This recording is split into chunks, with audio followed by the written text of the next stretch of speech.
Hi there guys, I'm Danny and welcome to this episode of All Monsters Go to Space. Today I'm going to be bringing you a video on the Norse god Odin, a god of many things. He was the god of knowledge and wisdom, the founder of the runes, and a deity of battle, frenzy, poetry, healing, death and royalty. Odin was the grandson of Buri, the first Aesir, of which Odin later becomes the ruler of. And he is the son of the half-giants Bestla and Bor, along with his brothers Ve and Vili. He's also a shapeshifter and a true master of disguise. Sometimes he is depicted as wearing a long blue-grey cloak and a floppy hat.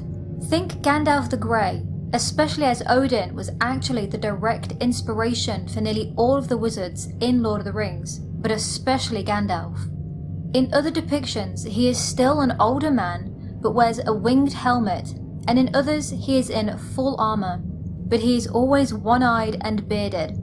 He normally carries his weapon, the spear Gungnir, which apparently never misses its mark. And he is the husband of Frigg, and he resides in a tall tower on the throne Hlidskjalf, and he also spends a lot of his time in Valhalla with the warriors that have been chosen by the Valkyries.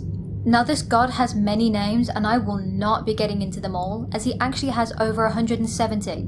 But in Old English he was Woden, then Wotan. In Old High German he also went by Farmagalga, Bragi, Eldafor, Dresvarpa, and Farni, but that is just to name a very, very small few. Odin, as you can probably guess, is one of the most referenced gods throughout the known history of the Germanic people. He is that prominent that Wednesday is named after him, from Woden's Day. Now I mentioned at the beginning that Odin is the god of royalty, and this is because many people have claimed that they were the direct descendants of Odin himself, and that is why they're bestowed with royalty. So images of Odin can be found on a few things. In the 5th to 6th century in Denmark, Norway and Sweden, his visage was on a thin metal disc called a bracteate. He's also found on some helmets during the later part of this period. This god is quite greedy in the fact that he has 5 animal companions, whereas most gods might only have 1 or 2. We all know Hugin and Munin, the crows who travel with him. They also travel from daybreak to dusk and bring him messages from all over the worlds. Then there was Loki's child, the 8-legged horse Sleipnir, and his last 2 companions were Jerry and Freki the wolves. Now these wolves were always with him and were actually fed food scraps off his table, since Odin never actually ate food himself, he only drank wine to sustain himself. Now this god has a few stories where he is very prominent. But let's talk about how he lost his eye. Odin likes to go on walks and do adventures and quests whenever they catch his interest. And on one he wished for knowledge, so he finds Mimir.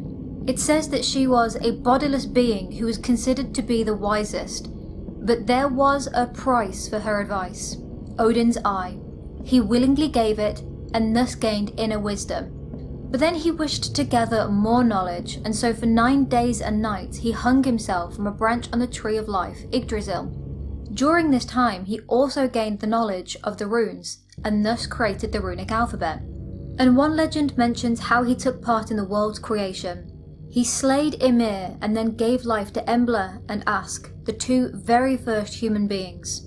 Another tale describes Odin's thievery of the mead of poetry. So Odin had heard of this poetry-giving drink and wanted it, so he took the guise of a worker. He went to Jotunheim, tricked the 9 servants into killing each other, and then travelled on to their master Bagi. He asked for a place to stay and offered to do the work that still needed to be done, and in return Bagi would assist in getting a drop of his brother's magical mead. So when the work was done, the duo went to ask Sultang for the mead. He refused, and so Bagi drilled into the storage chamber. Odin became a snake and went through the hole.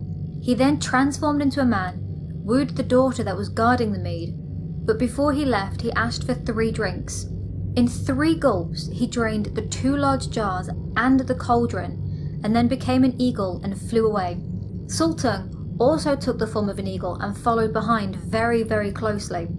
Now when the other gods saw Odin coming, they got vessels that Odin could then spit the mead into, but some was spilled, and this then belonged to anyone who found it. And last but not least, in later folklore, he became the leader of the Wild Hunt, a ghostly gang of riders that travel across the sky in winter, Some say reaping souls. Well, I hope you enjoyed this video. If you did, leave a like, subscribe and comment. Thank you for watching this short video about the father of Norse gods, and I'll see you in my next one. Bye!